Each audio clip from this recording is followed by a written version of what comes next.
Okay. So which of the following would not be included in the GDP? Yes. Say D. D. Membership in pilot classes in Denver.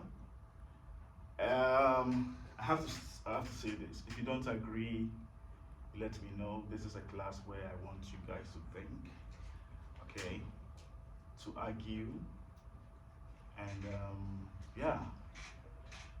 So if you don't agree, let me know, okay? So membership in pilot classes in Denver. No? Okay, I saw your hands first. I think it's B because GDP is everything in the country and next to Perfect. It should be B, okay? We are talking about GDP.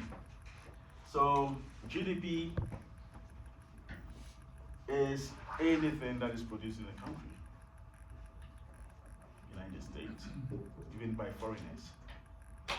But in this equation, Ford, which is a US company, it's outside the country. So what do we add this to? Not the GDP, but to where will this go? Yes. Isn't it gross national product? Perfect. This goes into the GNP, okay? Good. The value of the film starring Charlie Chaplin, produced in the United States and still aired, will not be included in this year's US GDP because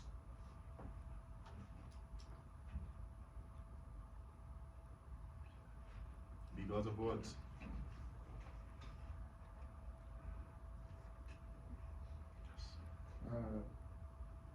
He didn't make the films this year, so they can't count towards this year's gross domestic. Thank you, Kana. So, when Charlie Chaplin made the movie, it was added in that year's GDP. All right. So, would it be D? Okay. Question 3. Which of the following would be excluded from the GDP, domestic product, gross domestic product?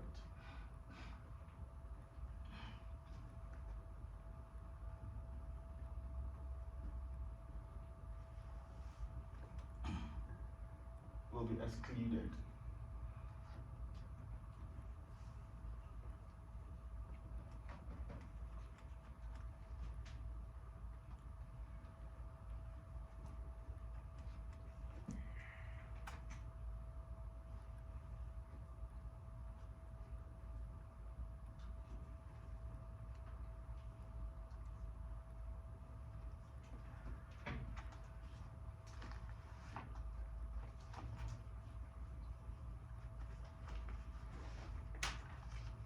Again, which of the following will be excluded from GDP? The sale of mobiles decreasing significantly? What do you think? Yes. Said C. C, a consumer having his pickup truck tuned up at the local garage. I don't think I agree with you.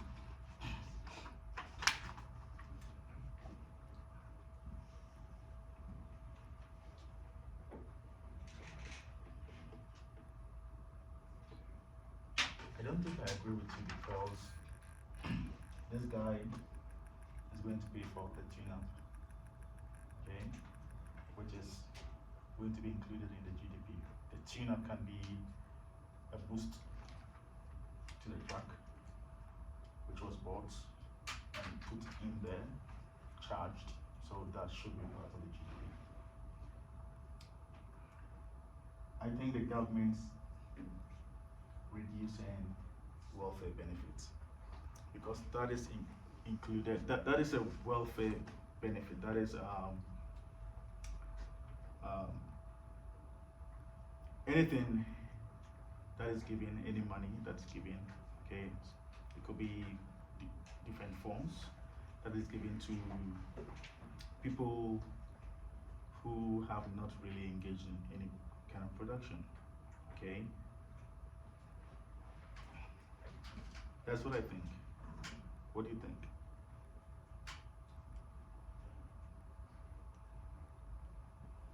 Well, I mean, Okay. if you said it's E, then A would be the same because if you're decreasing something, decreasing the GDP, the sales of mobiles, phones is also decreasing GDP. So, Be E- careful with E the or A. question. The sale of mobiles decreasing significantly means there's sales going on. There's still some kind of sales going on, right? It's just not as much as it used to be. So it's still sales. We have to put that into somewhere in the GDP, right? But the government spending on welfare benefits, it's just money. We remember that we talked about welfare payment as not included in the GDP. These are things that stuff that the government give out for no production. Yeah, people who receive it did not do anything to get it. Okay. Again, if these are wrong, we'd have to come back and get the right answer. Okay. If a toy store overestimates the demand for a toy in 2016 and as a result has an unexpectedly large number of toys in stock at the end of the year, the value of inventory of these toys will be considered as what?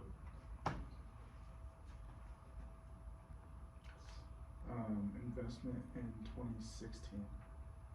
Investment in 2016. Who disagrees? Wouldn't it be investment in 2017? Investment in 2017. Well, we have two answers. Why should it be 2016? Why should it be 2017? Kona. 2016 because that's when the toys were produced. So if you're going to count it as investment for future, then you'd have to count it back as GDP when they were produced. Let's hold that. Why 2017? I would say 2017 because since they weren't produced in 2017, they were produced in 2016, then when you sell it in 2017, you can't count it towards GDP, so it would be considered investment. Oh. Okay, we have two people who agrees with him. Let me see by hand. 1, 2, 3, 4, 5, 6, 7 himself. Okay. 8 disagrees or supports her. 1, 2, 3. Okay. Now we have to choose the right answer. Let's think it through. 2016, a company expected higher demand, produce a lot. Now, when you go to the factory, there are a lot of toys in there. Okay, these are called inventory. The toys, if it's food production, whatever is in the silos. Connor said something. It was produced in 2016. Unsold inventory. And remember, we talked about the fact that unsold inventory is part of the investment, the I part of the aggregate demand. Remember, aggregate demand, or Y, is equal to C plus I plus G plus X minus N, right? And we said that I part, we have inventory, unsold inventory, in inventories, and then private domestic investment, right? So yes, you add it to the year that you produced it. GDP, you don't add it to the next year, right? So 2016 is to be the right answer, I believe. Okay, Again, if you're wrong, we come back and solve it. Okay. When we get to 20, I'm going to just select randomly from 21 to 40, and then we'll come back to 1 to 20 to work on that. Question 5. Net exports have averaged a minus 3% of GDP during the last decade. This means that, what is net export? Net export is equal to Exports minus imports. export, so X minus M. Good. X minus N. When will this be negative? Yes. When imports are higher than exports. When this guy is so big than this, we're going to have a negative net export. So what would be the right answer? When imports exceeds exports, which is B. Please, again, if you have any question, you tell me, okay? This is the time you have to ask all the questions you have. We've done this, we're just going through again. So if you have any question or you don't understand anything, let me know, okay? All right. Question 6. Marianne and Laura are both homemakers with children. When Laura starts to work as an unpaid volunteer at a hospital, she hires Marianne to take care for her young child. In this context, the GDP will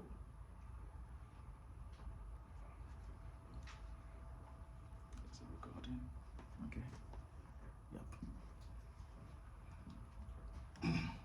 What will happen to the GDP? So let's think through what is happening. Marianne and Laura were both not in the labor force, right? They were homemakers with children, so they were out of the labor force. The left part that we talked about. NLF. You remember that? Okay. Now Laura starts to work as an unpaid volunteer. She is still not in the labor force, right? But Marianne begins to care for Laura's baby, which makes Marianne come into the labor force because she's going to be paid, right? Now we have one more person in the labor force. How? Yes, we know the answer now, right? GDP will. Okay, so this is how you think about the thing, these questions. Yes. Would it remain unaffected though if she didn't claim that income? Like if it was part of the underground economy? Annalise, we are trying to assume that they are not in the black market or underground economy. But hypothetically speaking, if it was, then it would remain unaffected? If it was,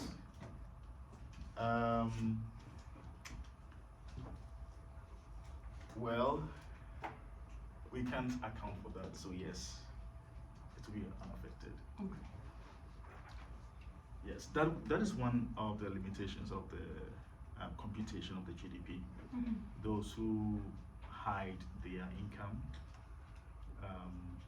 really underestimate the GDP, right? Mm-hmm. So if this is a case where she's hiding it, then we cannot account for it, and therefore the GDP wouldn't be affected. But here we are trying to assume that Mm-hmm. we know. Yes. It was kind of confusing because the way it reads is, if she's unpaid, how is she paying Marianne? It could be through other means, like she said, like housing or something. Yeah, so paying, not working doesn't mean you don't have money to pay someone, right?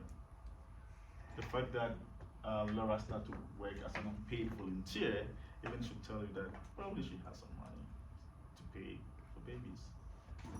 Otherwise she wouldn't even be working as an unpaid volunteer, right? As far as there's someone being paid or entering the labor force, then the GDP is going to go up. Okay, let's move on. Question 7. Jimmy L, who is a farmer, sells $20 worth of peanuts to a factory that manufactures peanut butter. Okay? The manufacturer sells it for $45. Which of the following is true?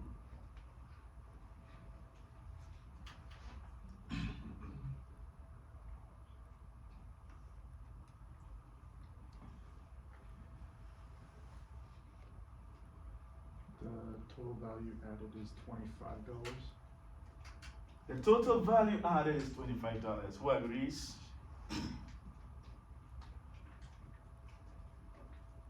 The total value added is B. Let me see by hand those who agree. Okay, majority. I do not. Yes. I think it would be the value of final sales is 25, because the value of the actual product didn't increase, he just raised the price of it. But the value of the final sales is $25, because that's what actually made from it. Okay.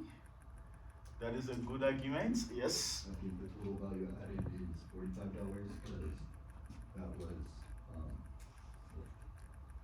so like they bought the peanut butter for 25, but then they sold it again, and that would be the final sale. And all you account for GDP is final sale. Good explanation. So I agree with what he said. What I was expecting you to say is that, remember we talked about the sum of the value added. Okay? The sum of the value added should be equal to the final sale, right?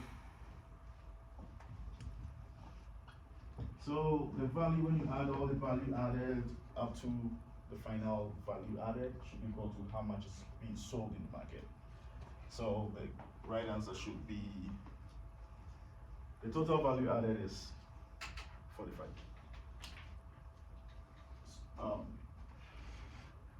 So 20 plus the 25, this guy added, making 45.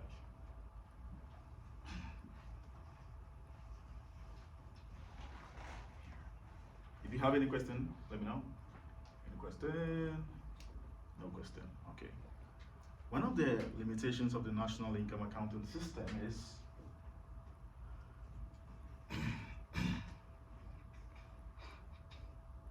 we talked about the limitations of the national income accounting system. The accountant.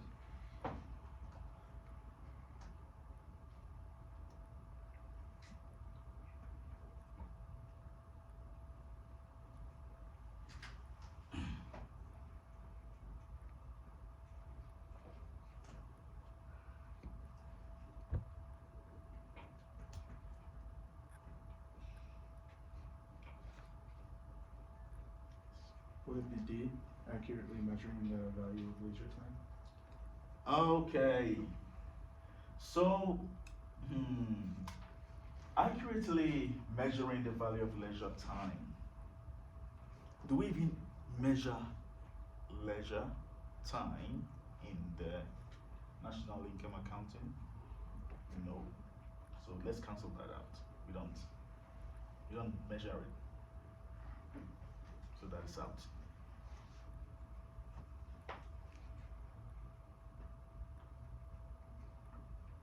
You know this is out, right?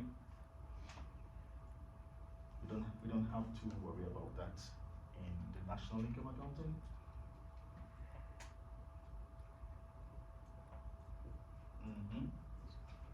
Yes. I think he said B. B, double counting food produced on a farm for family consumption. Do we have to worry about double counting food produced on a farm for households, like family consumption? No. The double counting thing comes in if we have to, look at intermediate roads. But food for consumption is not an intermediate group, right? So that is not the case.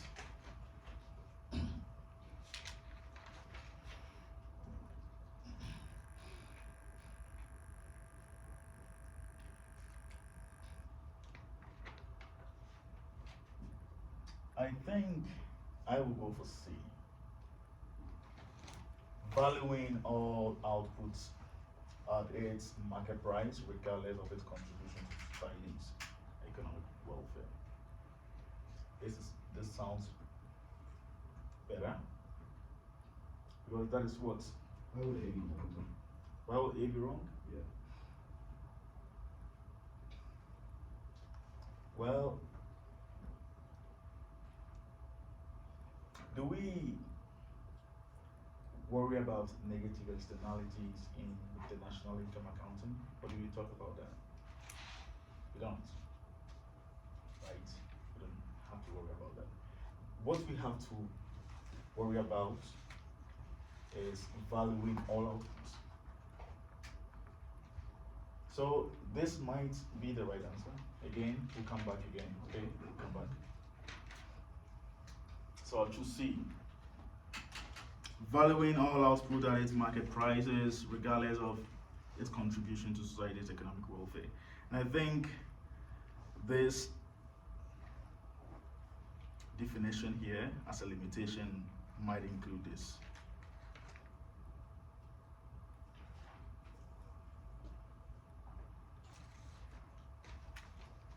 Yes. What is the national income accounting system? What is it? What is it? Yeah. It is trying to get to the GDP. And how did we try to get to the GDP? We used two approaches, right? Do you remember which approaches we used? The final good sale.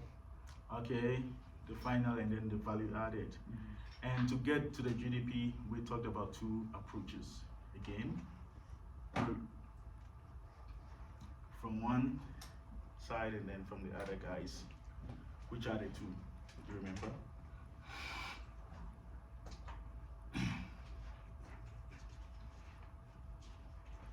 We did two types of national income accounting. That we said they are equal. When you do both, you should arrive at the same answer. Or equivalent value.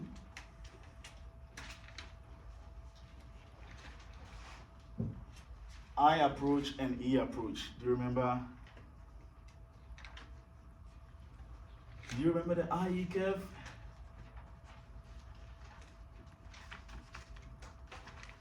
Guys, we did one approach, the I approach starts with I, and one other, which is E. Is it aggregate expenditure and aggregate income? Income approach and expenditure approach. We did these two, right? Do you remember now? So this is how we get the GDP. And the process of doing it, what we went through, is called the national income accounting. Okay, that makes more sense. Okay, good. Question 9. Nominal GDP is measured in terms of what?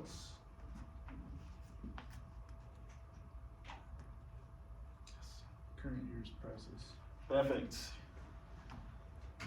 We won't waste much time here. Current year's prices. Okay. If the price index is 90 in the first year and 80 in the next year, what happened to prices?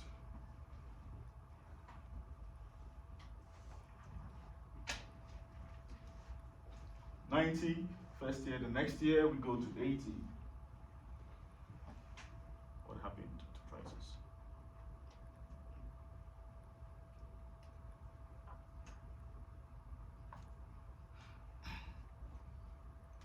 Prices decreased by about 10%.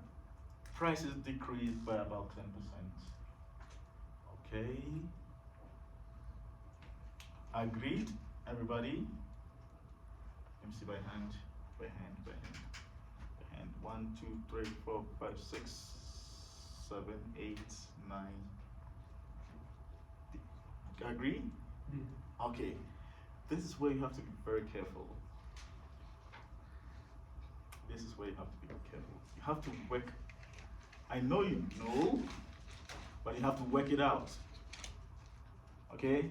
Yes. Would it be 11% because? Mm-hmm. So if you work out, you see that it is a little bit higher than 10%. So let's see. We have 90 in the first year and 80 in the next year. So 80 becomes our new, right?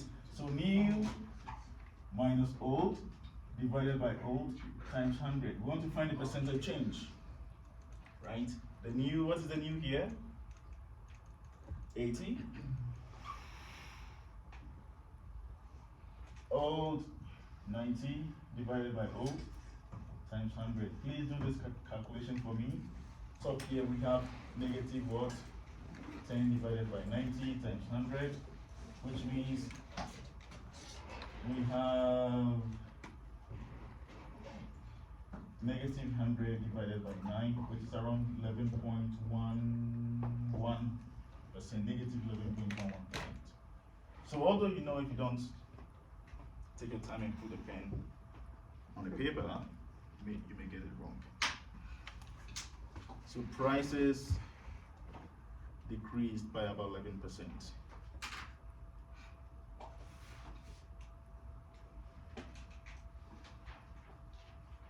If the consumer price index, the CPI is 2020, 1 year, and 2010, the next, the annual rate of inflation as measured by the CPI is approximately what?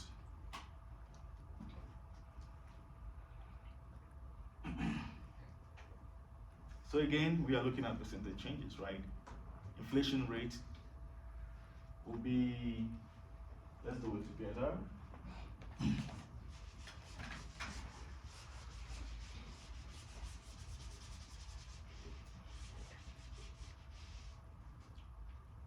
CPI 2020, 1 year, the next is 210.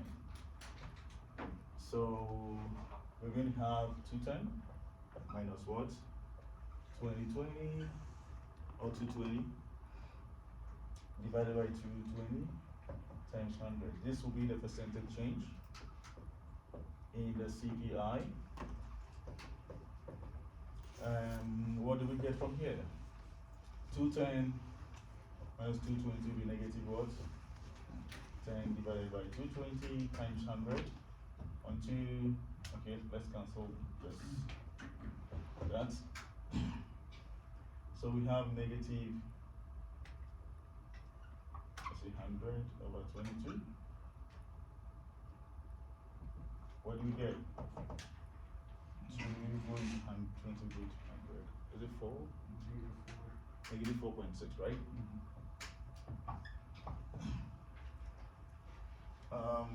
Are you sure it's negative 4? Okay. So that's it. Is it difficult? Are these difficult to do? You see, when you follow the notes and what we've been talking about here, it should be cool. Okay. I want you to do very well in this exam. Okay. So make sure you're taking everything we do here very serious. Suppose the real GDP equals 200 billion this year, so that's the real GDP, and the nominal GDP equals 300 billion. Okay, the same year, right? The same year, the real GDP is given, the nominal GDP is also given. So you should be thinking about something quickly. This implies that the price level has increased by what compared to the base year?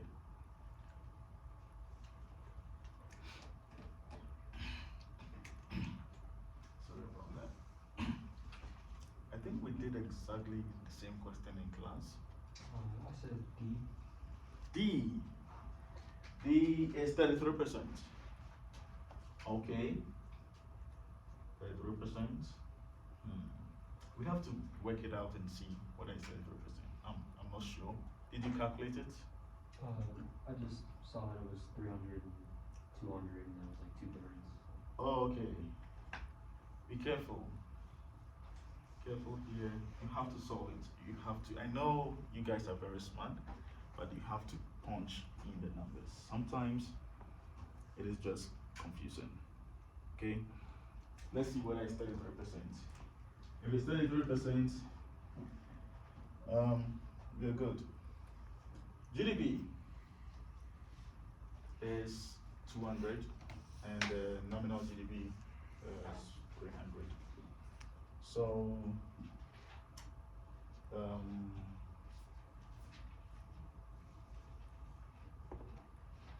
what is nominal GDP over real GDP?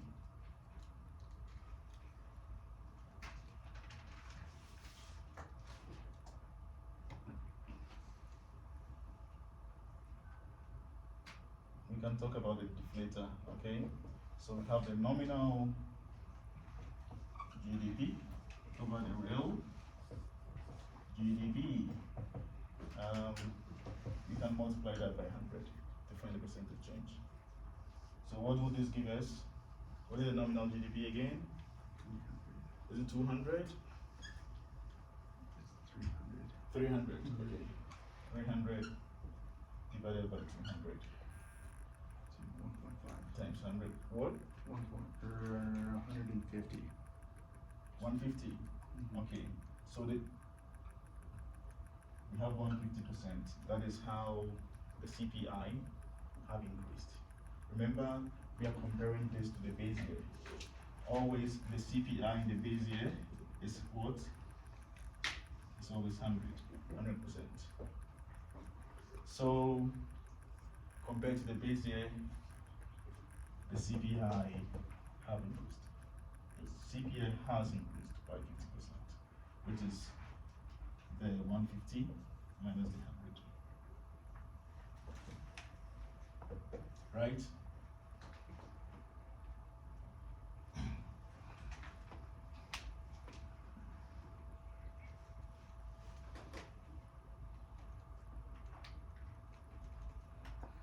We know we have a year, we have price index, we have nominal GDP. Okay, good.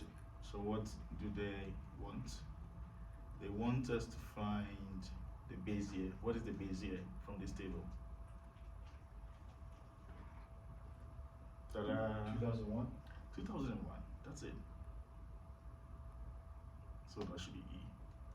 How did you find that? It's just the first one. Is it always the Base. first one? Not always, but But what happened? How did you know it's 2001? Because the price index is 100. Perfect, because the price index is 100. The base year's price index, or the CPI, is always 100. Right? All right. Suppose the real wage remains unchanged between year 1 and year 2, but the nominal wage increases from 20 to 24. Based on this information, we can conclude that the price level has. This is where you have to quickly turn to where we talk about.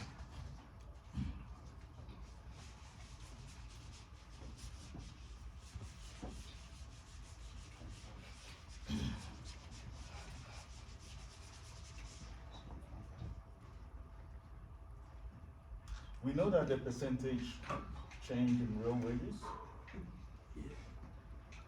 is equal to the percentage change in what?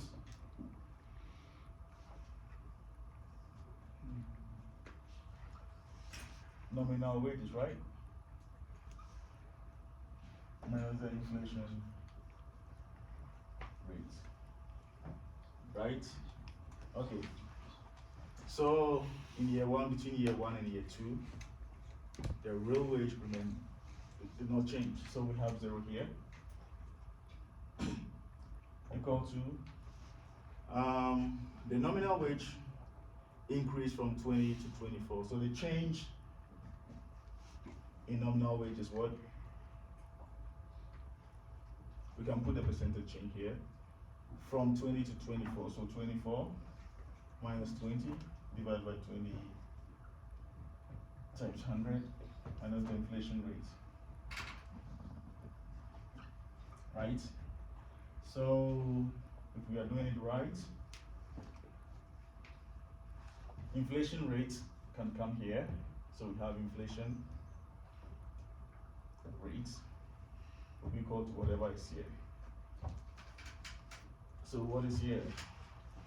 24 minus 20. So 4 divided by 20 times 100, which is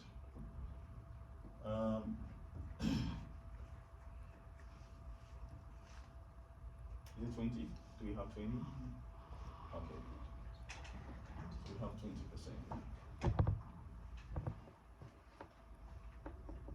There's an increase in inflation rate by 20%. So likely this guy here.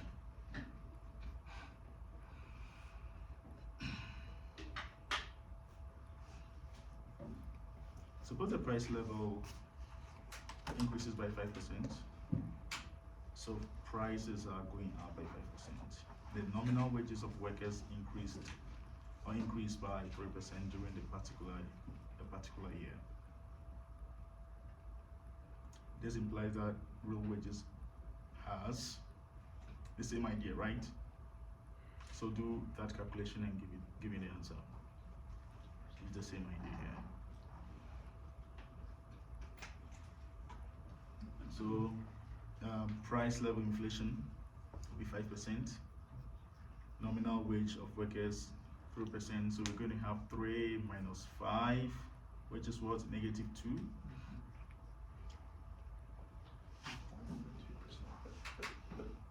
So we have declined by 2%, right? Do you understand it? Are you sure? Okay. If the price level in an economy turns out to be higher than expected by workers and firms in the short run,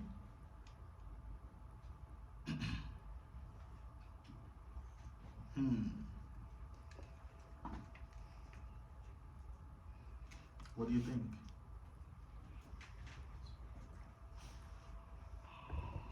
What do you think is going to happen? If the price level in an economy turns out to be higher, so the actual price level is greater than expected, right? Okay. Yes. The short run aggregate supply will shift leftward. Aggregate supply will shift leftwards. Why do you say that? Wait. Never mind, the opposite. It'll shift rightward. Will shift rightward. Yeah. I think I like that one rather. Yes, do you have? Okay. So why would aggregate supply, I mean the short run aggregate supply curve shift rightward? Why?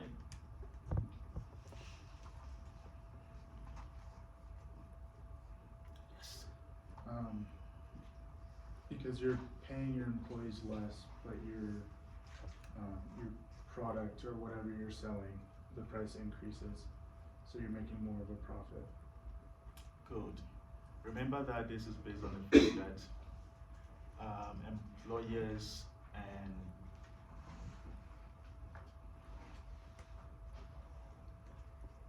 it's based on the fact that workers, I want to use the word workers and business owners agreed on how much to pay workers based on the expected inflation, right? So now, whenever the actual inflation is bigger than the expected what workers agreed on, workers suffer. Workers would have to, deal with the lower real wage, because real wage is the nominal wage divided by the price. So they can't buy as much as they could. But for firms are happy because they signed a contract to pay workers certain amount, which wouldn't change in the short run, right? So they're happy.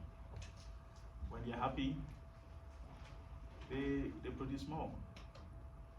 When they produce more, they have to employ more people. So we're going to be at the right-hand side of the long run aggregate supply curve, right? The short run aggregate supply curve is going to shift to the right. Okay. I hope this story that we've been telling ourselves makes sense to you, right? That's it. We've done all these things, we've drawn the curves and stuff like that. This is what I did, if you remember.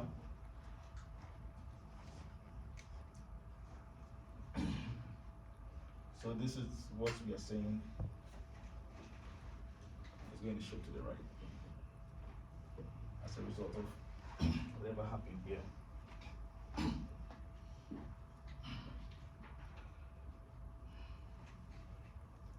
This is another curve that we have to look at. It shows the short run aggregate supply curve at P2. Okay, at P2 what is happening? Can someone tell me? What are some of the things that will be happening at P2? Yes. Let's go. Supply less than potential output. Supply is less than potential output. Supply less than potential output.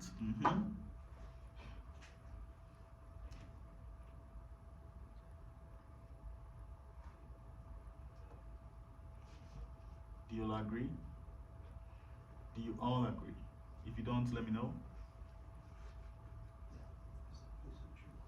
Okay. Oh, no, I agree. Okay, supply less than potential output. Okay?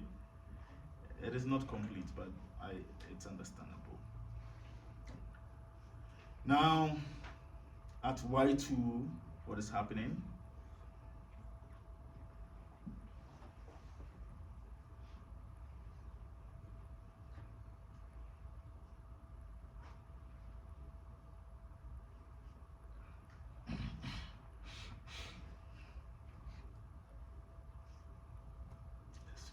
Unemployment is higher than the natural rate. Unemployment is higher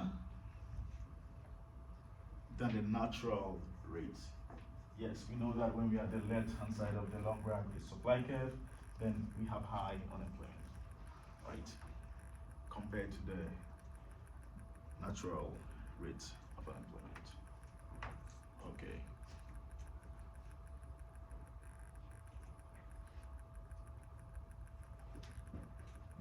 Suppose the actual and expected price levels in an economy are initially equal. However, the actual price level falls in the short run. Okay, due to a contraction in demand. Contraction in demand, we know that the demand curve shifts to the left, right? And obviously, if the demand curve shifts to the left, what's going to happen is that we're going to have something like that. So that is why we have lower price compared to this. Right? Okay. Now, which of the following will occur in the long run? Which of the following will occur in the long run?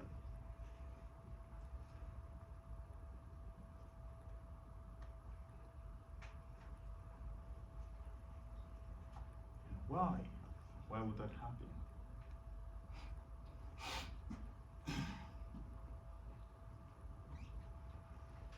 So we know that in the long run, what will happen? The economy, in the absence of any government, the economy will come back to its potential output level, right? But there's been a contractional, or there's been a demand contraction. So what will happen? Who can tell me the story behind what's going to happen?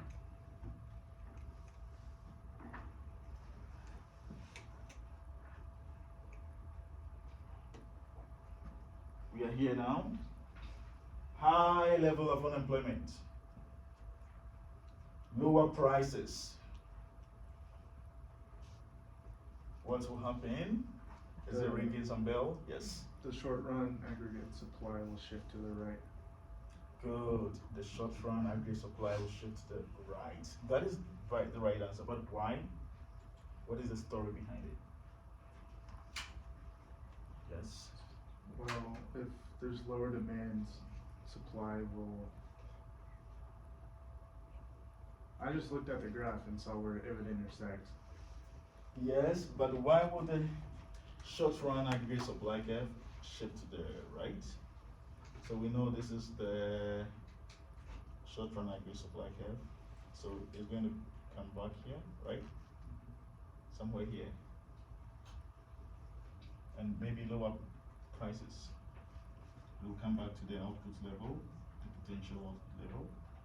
Or why? Why would that happen? How? What is the mechanism we talked about?